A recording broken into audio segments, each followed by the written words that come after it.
to the Fifth Circuit. This is day 3 of the panel's arguments, and the last day of them. We have 2 cases on the docket for the morning. First case is Gary Bradley versus Gatehouse Media. We'll hear from the appellant.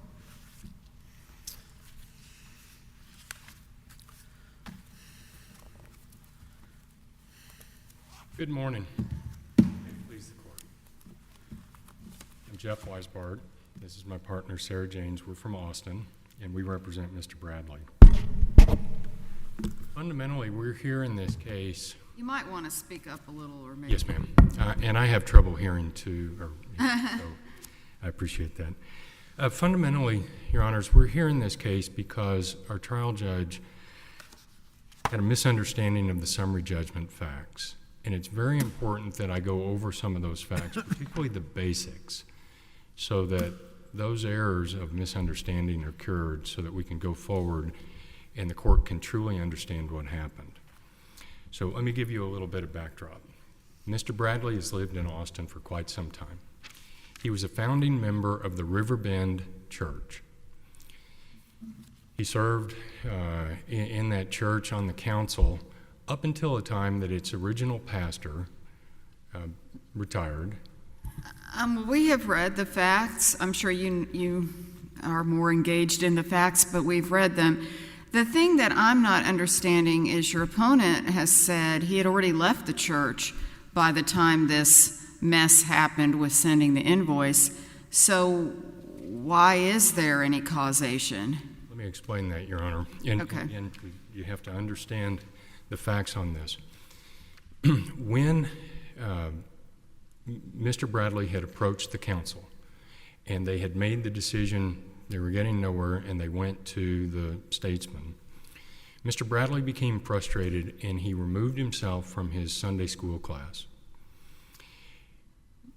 The communications at that point had been with the church council, which is 6 and 7 members of the church, the body, and some of the staff. That's all that knew that he had an internal grievance with the church.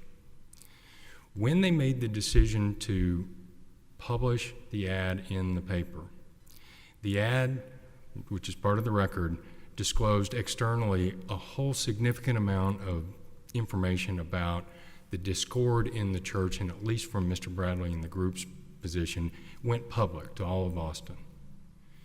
That is a far cry and significantly different than having the council and some of the staff know. So when he removed himself from the class, it was out of frustration. But if you look at the rest of the information in his emails, for instance, or his testimony, what he said was, and in those emails, he continued to have relationship with the church. You'll see in the email he continues to counsel with the assistant pastor. You will see that he still has suggestions for the group about how to make the church better. What happened to him Was his point that he wanted to go back? he had the choice. He felt he had the choice to go back. And now he thinks he doesn't? He thinks he does not, because there has been now public exposure that he was the one who placed the ad in the Statesman that then went public with the concerns, as opposed to internal concerns with staff members and with the council, who we all know change over time. From his position, he felt that he was mortified that people knew that he took internal issues with the church, and particularly with Dr. Haynes, the pastor, and published them. And if you look at the advertisement, it's pretty significant in terms of its outreach for the problems that he and his group believed were occurring at the church. And there's a difference. So to answer your specific question, Mr. Bradley knew that some people at the church knew. And if you look at this record carefully, you will see some people equals the 6 to 7 members of the council, the few staff member that worked for him, and he testified that a few people, a couple people in his Verity Sunday school class knew. That's it. Then what happens is the ad is published, all of Austin then knows what at least issues are. Everyone is wondering who published this ad, And the very thing that Mr. Bradley sought to have, which was a promise of confidentiality, was breached. That's a far cry and different than simply feeling like... Okay, and I mean, I'm well aware of the fact that he did not want that to be not anonymous, that his name to come out on the published document. But I'm trying to understand, again, what is his loss? And what is your best case for the concept that this is suable, this loss that you're saying he had? I'm just trying to understand that. Okay. Let me address the contract. There's no question there was a contract. Okay, the statesman has argued there was no oral contract, but we know there was a contract. Mr. Bradley paid $3,400 for something. He says he paid for it for two things: the promise of confidentiality and the placement of the ad. So in Texas, we submit all the time to the jury the pattern jury question that says, did he get the value of what he sought to get?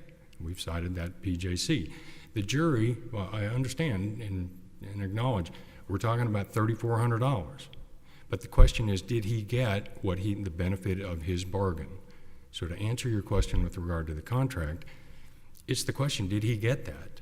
No, I understand that. That's not my point. My point is causing damages. So you have the issue of amount of damages, which we haven't yet talked about beyond you saying this $3,400, but the causation of damages.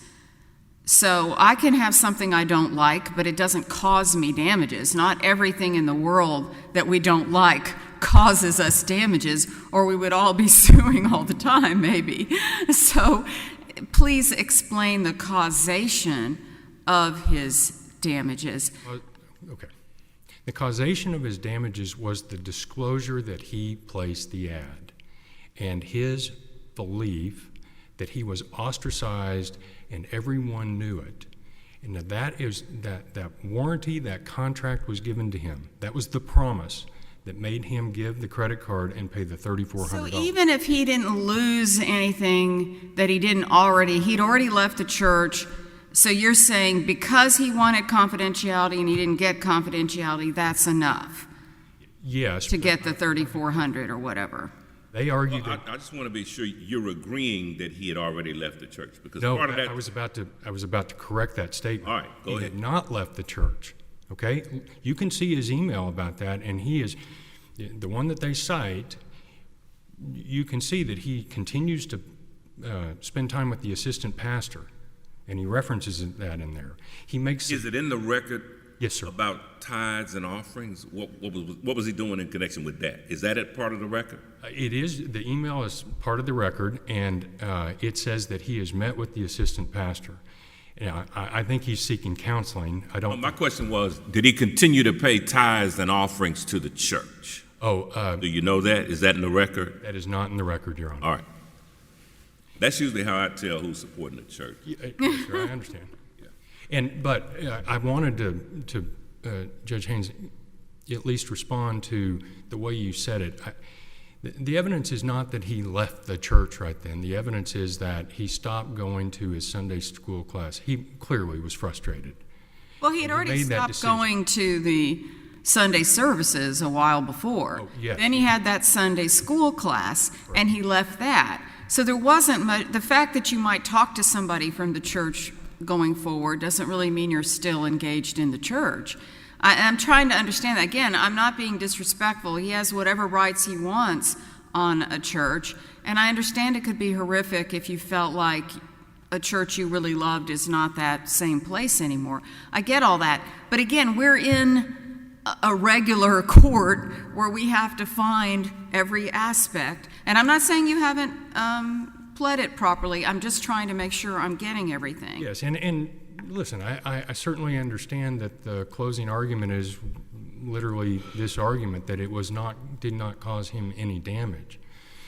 But Mr. Bradley, in his position is that when everyone found out that he placed the ad, that it was different, because when you are inside the church and you are raising internally through the process, your concerns to the church council, that's one thing. And you can have frustrations with that. And that church council is going to move. We're going to end up having people that change, and he can always come back to it. Now he feels that he has been branded as that person that exposed private information about the church and the concerns to the public. And that's specifically what he sought to avoid. That was not only the benefit of his bargain, that's what he was promised. So in answering the question about what caused his damage, clearly there were, the staff knew he was concerned about Dr. Haynes. The church council, those 6 to 7 people knew, but there certainly was not an exposure that they knew that Okay, so let's talk about the damage. You know, you mentioned the $3,400, but I didn't really understand you to be claiming you're entitled to the whole $3,400. And your opponent says, well, you know, we put the ad in the paper, so that is some part of the $3,400. So let's say, hypothetically, we send it back and you've got your trial, and now I'm sitting on the jury. What would you argue to me I should award on the damages? I would argue, if you're the jury, I'd argue that he's entitled to his $3,400. Okay, so you are asking for the whole $3,400. Yes. Now, the jury is free under the pattern jury charge to decide, maybe not. Maybe it was a portion of that value. I'm well aware of that. You know, I was a state district judge in Texas, so I'm well aware of how that kind of thing works. But then the other question is, do you want to talk about his mental anguish? Because that would be, because to me, having a trial about the $3,400, while you're entitled to do that if we otherwise agree with you, it seems like you would kind of like the other. So tell me about the mental anguish, and I know that was thrown out fairly early. So what is your best ROA site that shows that his mental anguish was not just, this is bad? Well, okay, and again, it was thrown out on a pleading stage. So my cite is to the actual document 7, which is our pleading at the time, which said that he was ostracized, felt ostracized as a result of this public exposure with regard to he was the one that put the ad in the paper.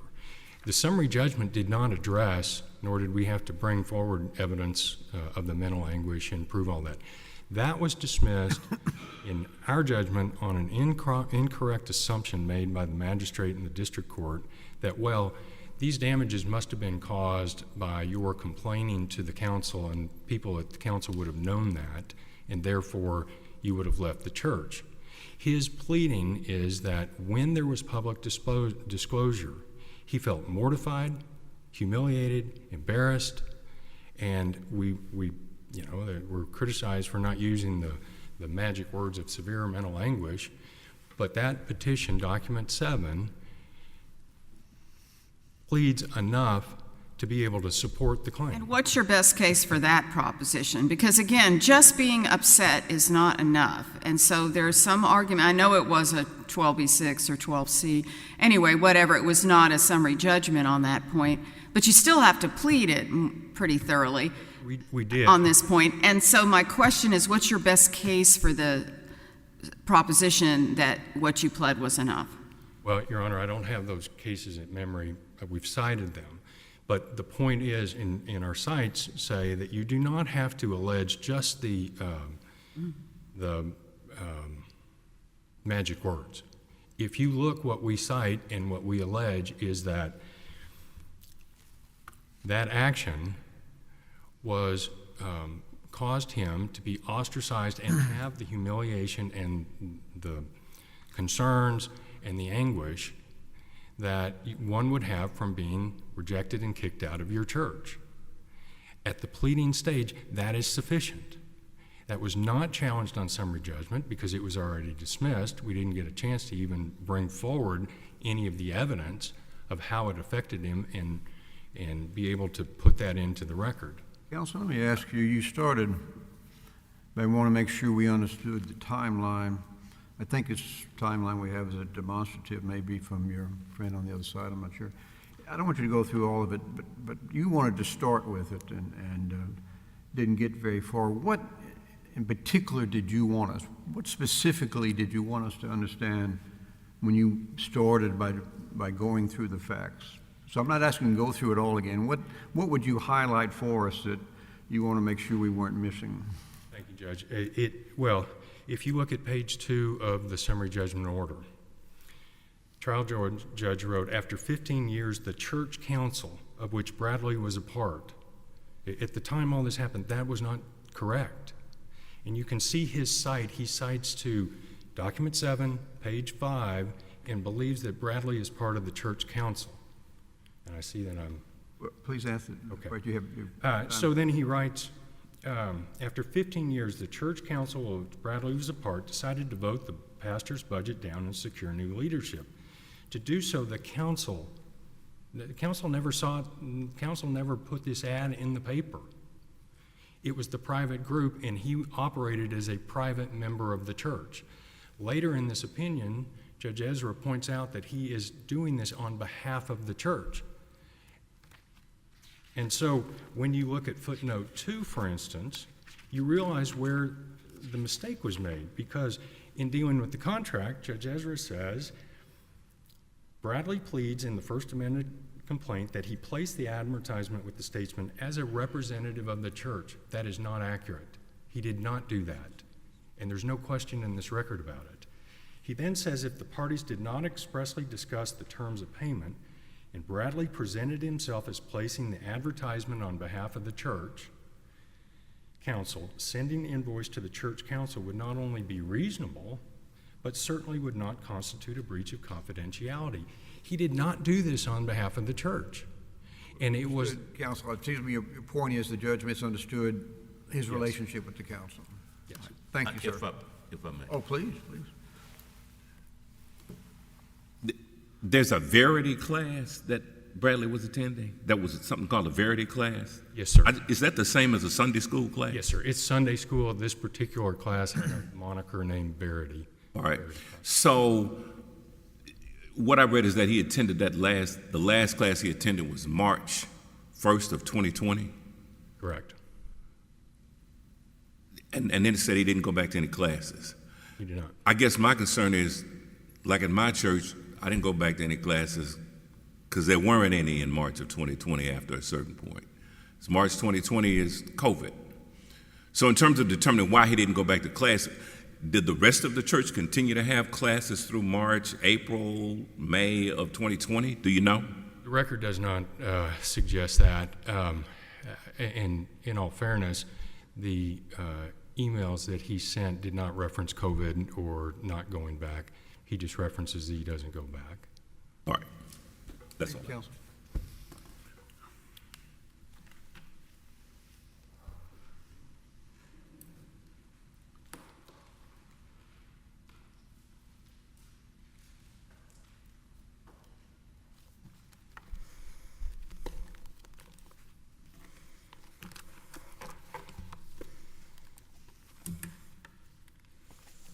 Good morning, Your Honors.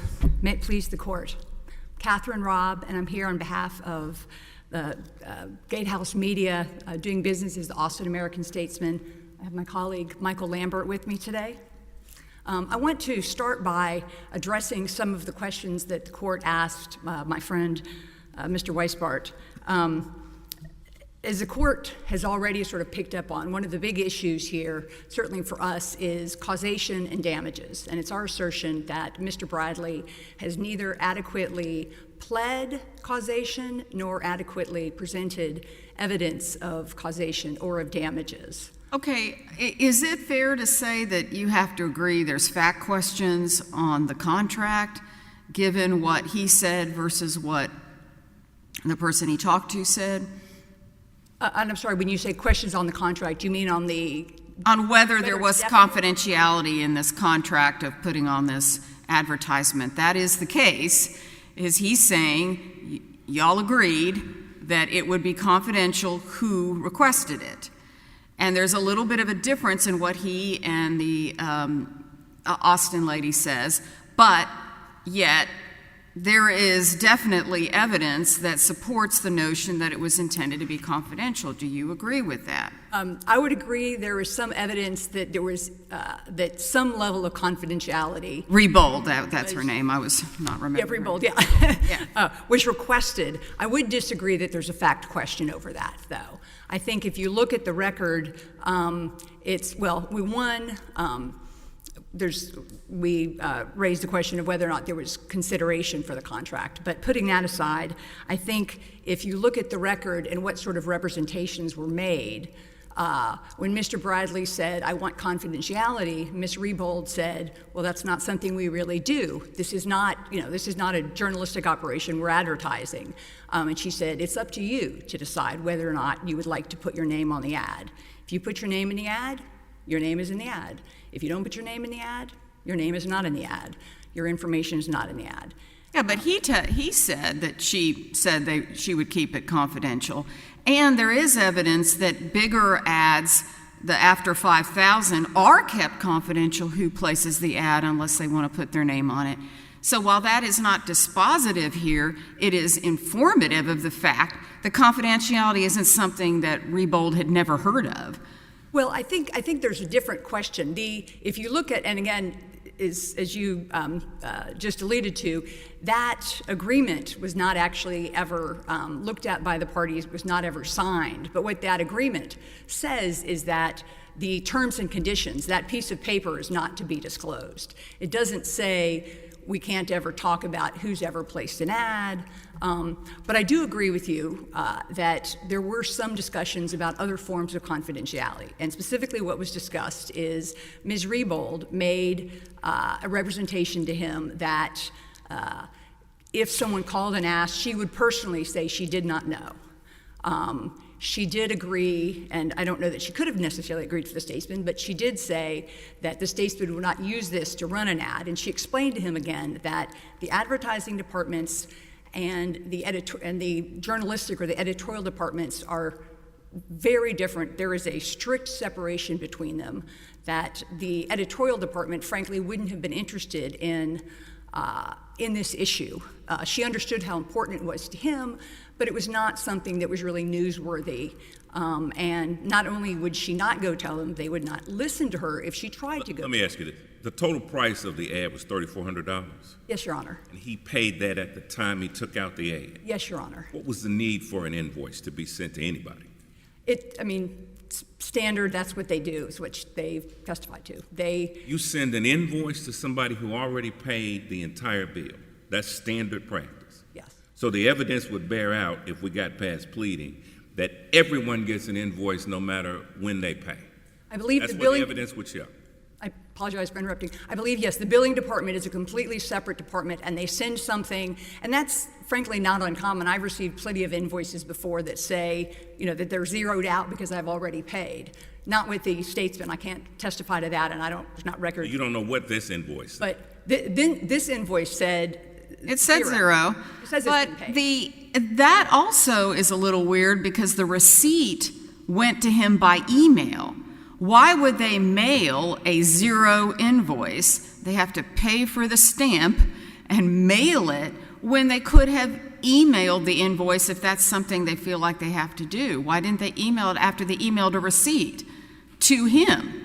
I do not know the answer to that question, and there's not evidence in the record of that. But again, this is a separate billing department. And that to me shows that it's a little questionable that this was needed and proper. Even if they send invoices, nowadays, going by mail is something people try to, not have to pay for when they do it a lot.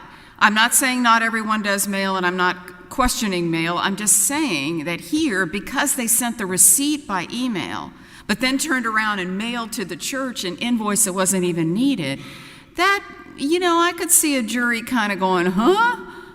Well, I think the difference is here, Ms. Rebold, who had the contact with him, personally forwarded the receipt to him. The receipt that, by the way, said on it, Riverbend Baptist Church. So at that point, before it had been sent to him. So he's not going to think, he might have glanced at it and thought it was just talking about the church as what's being discussed, but there wasn't anything in there that would indicate to them, oh, heck, now they're going to mail it to that address. So again, y'all may be able to, if we send this back at a trial, explain it and all of that, but isn't that a little questionable, a little factual? No, I don't think it is. Again, I think these are separate departments. He went in, he spoke to someone who places advertisements. The billing department separately sent an invoice later. And I don't think, there's no evidence that says this was unusual here to send an invoice. This is the only time and I get your point, but I don't believe that Mr. Bradley has introduced any evidence that this was unusual that an invoice was sent. It's not uncommon for businesses to keep records of transactions. It's not uncommon for invoices to be sent. I agree that more and more these days things are sent through email, but again, this is this is Ms. Rebold sending him notice that in fact, yes, you've paid, and a separate billing department, which again was at the time of COVID, just as that was starting, that sent the invoice by mail. So I don't think that that's any evidence that there was anything going on. Okay, let's assume arguendo, we think that there is some question on that. Let's turn to the causation. He says, your opponent says, look, y'all were supposed to keep it confidential. Let's assume arguendo that you were. You didn't. Why isn't that enough of a causation of at least the damages on what he claims is a contract of confidentiality? Again, assuming arguendo, that contract, which I know you disagree with. Well, first of all, and if I may sort of address and this, I'm answering the causation question, but I'd like to sort of put it in the context first of the pleadings and then of the evidence, if I may. So for the pleadings stage, he had to plead at least that there was causation. And while my friend Mr. Weisbart said here that he had pled that, I don't remember his exact words, but that there was evidence that the advertisement caused people to feel differently about him. If you look at the pleadings, it doesn't actually say that. I'd like to just very briefly walk you through what is and is not in the First Amendment complaint. Now, if you look at the First Amendment amended complaint, apologies, what he says is he starts by, as Mr. Weisbart said, talking about how he was a founder of the church. He was on the church council for a number of years. He stepped down from the church council quite a number of years ago, and he had become disillusioned with church leadership. He was unhappy with church leadership. He went to Reverend Haynes and requested a number of meetings. He was turned down. He then went to the church council and requested some meetings and did not get anywhere with them. He then felt that he and his group felt that they had no choice but to take out or to try to obtain new leadership. So they went and they placed the ad. An ad he calls controversial, and as he discussed today, was controversial. He did this in an attempt to get church members to vote down the budget. The ad ran on the date requested.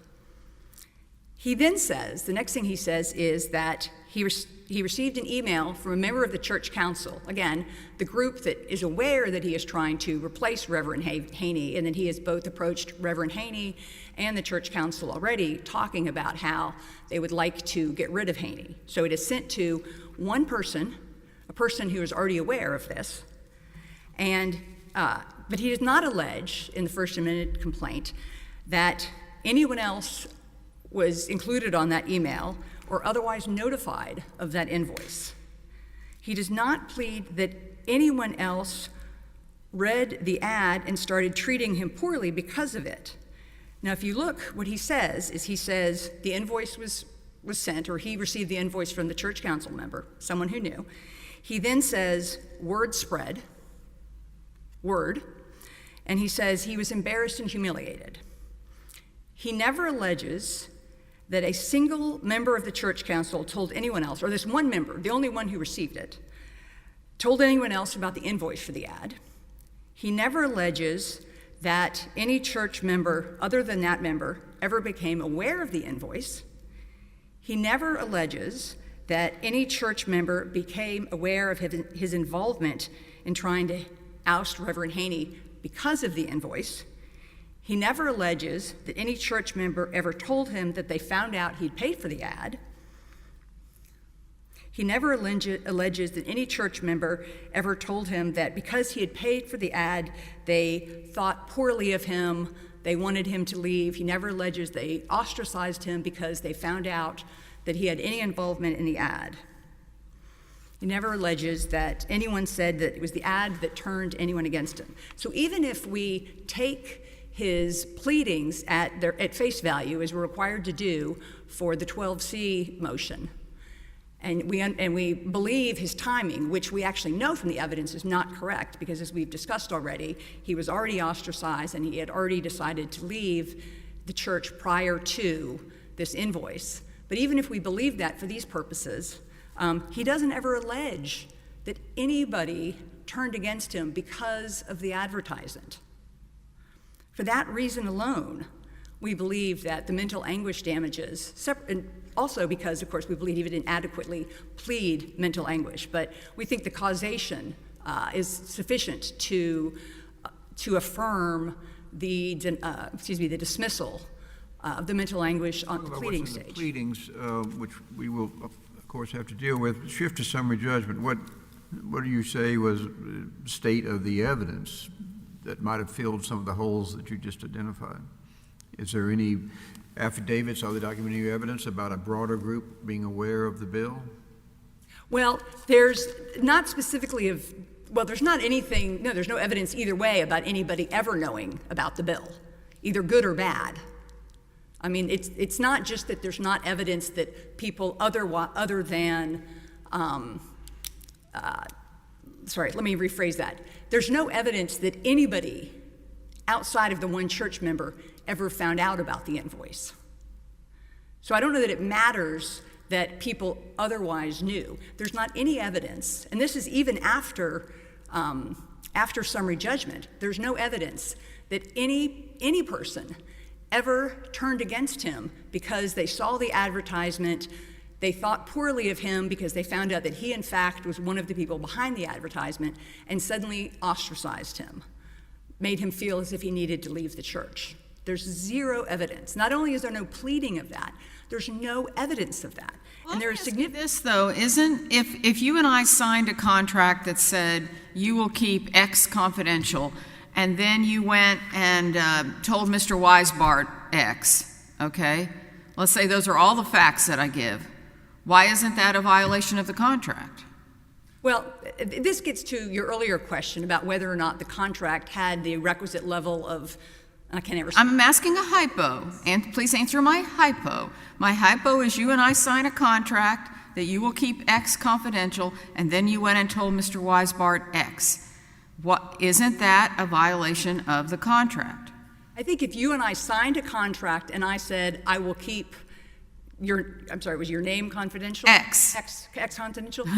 Perhaps that would be. Okay. I don't think that's the situation here, though, Your Honor. I apologize. It's been a long few days. I believe that would be. This was not the situation. First of all, this is obviously an oral contract. This is not something between just you and me where I can say I can make this representation. I think this is a very different situation. And that's our argument on the fact that the contract itself, separate from the damages and causation, which we think were neither pled nor proven at the trial court level, we think the contract was not actually definite enough that a court could determine the contours of it and whether or not there was a breach. Again, there were some very specific things that were said, and Mr. Bradley. You say you don't think the contract was definite enough? Is that what you said? Yes, Your Honor.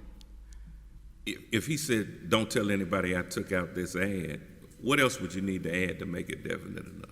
Well, she didn't tell anyone that they took out the ad. The question is, this was not a situation where somebody went and said, first of all, what he said was, I need to place the ad confidentially, which he did. His name was not on the ad. There was nothing on the ad that identified him. No one, it went out without any identifying information on it. But what didn't happen here is he didn't discuss the invoice. There was no discussion about how do we keep what he appears to want, sort of complete confidentiality. How are the records kept? This is not the ad itself was confidential. This is not a question of Amber calling someone or Amber putting his name on anyway or doing something else. This is admittedly an unfortunate situation, but this is not a situation where You don't mean the ad was confidential. That's not what you meant to say, is it? The ad was run in the newspaper. Well, it was anonymous. I mean, it was when he said, "I need to place it confidentially." It was anonymous, and she said, "Your name won't be on it if you don't want your name on it. You get to decide what's on it." So it was placed, maybe confidential is the wrong word there, but anonymously. It did not identify him in any way. But I don't think that there was the requisite level of, again, definiteness, for lack of a better way to say it, in this conversation about, the time, the terms, what was she supposed to do to ensure that no one ever found out. Again, he doesn't allege that she broke any of the agreements that she made to him. And if I may just quickly, and you see I'm running out of time, I'd like to really just get back to a question y'all asked earlier about the actual damages. So, as I've said, I think we've shown that we don't believe there's any emotional distress damages, either pled or proven, or any other sort of way to quantify damages based on anguish or relieving the church due to just the fact that the invoice was sent. On the breach of contract, otherwise, even assuming there was a contract and it was breached, we don't believe there's any damages. Mr. Bradley admits he paid $3,400. He asked the price of the ad. This is all on the record. He asked the price of the ad, and Amber told him. Yeah, but if you agree on, okay, I know that the regular price is $3,400, but let's suppose that it's supposed to be a black and white, but y'all agree that the ad I'm going to put in, you'll put in red and blue. And you agree to that, even though normally you charge more, but you're willing to agree to do it for $3,400, and then you don't. Why isn't that still something I could sue on and get damages for? Because you had agreed to it.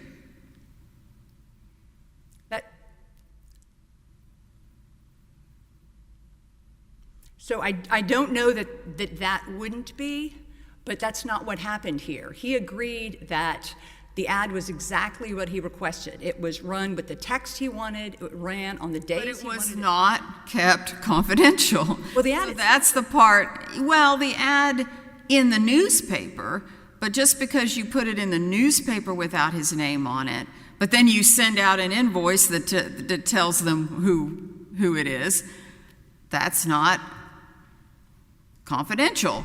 So again, while I understand the regular cost, the fact that you can always agree, you could have discounted it.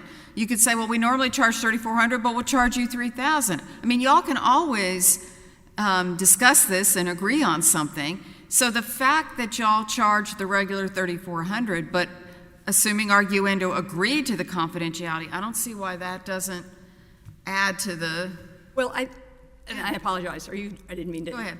I apologize. I'm just running out of time. So I think even if, and again, we don't concede there was a breach, but even if there was, we don't believe there are any damages because he got exactly what he paid for. He paid $3,400. He admitted he didn't pay any more. He didn't offer to pay any more.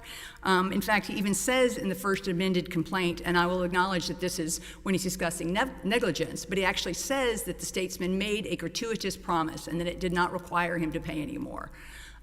So $3,400 is what he was told. He said that both, he admitted to that in the deposition. That's what he was told the ad cost. That is what he paid. However you look at this, there simply is no delta between what he requested and what he received. Let me ask you, insofar as this extra agreement, let's say it was actually in a written agreement. I will keep it confidential. I, Austin American Statesman, will keep it confidential. It seems to me part of your argument is that what that means was not at all clear, and it was enough that the ad itself was anonymous, confidential in those terms. So I think your argument doesn't really depend on it not being in writing. It's that it's unclear what confidentiality means, and sending the bill may well not have been inconsistent with confidentiality. Yes, Your Honor. Yes, Your Honor, that's correct. There was nothing discussed about the invoice, nothing discussed about how records would be kept or anything like that. And so I think even if there was, I mean, there was obviously a discussion about Well, that seems to me Confidential, perhaps we're not then to be a fact question, not so much dependent on whether it's in writing or not, but what confidentiality meant in this particular agreement. Well, I don't think it is a fact question. I think that's whether or not the contract is definite enough is a question of law for the court. There aren't actually fact questions over this. Both parties have testified to the certain representations that were made. They wouldn't place, if Amber said personally she would, if someone called, she wouldn't disclose that he was the one. She wouldn't put his name on it. They wouldn't run an ad on it. They both, in their depositions, talked about confidentiality. She talked about how, in fact, she didn't have confidential sources, and that was why she kind of said, but here's what I will tell you, I won't tell someone if they call. When Mr. Bradley was asked in his deposition what he meant, he kind of, again, referred it to as kind of like a confidential source. Now those, we separately in our pleading talked about how those have been found unenforceable. All right, I see my time is done. If you have questions, otherwise. Thank you very I much. thank you. And just in closing, we would ask, obviously, that the court affirm the trial court's orders in all respect. We did also give y'all, and I know you saw it. Well aware. Yeah. Our nice little. Thank you, Your Honors.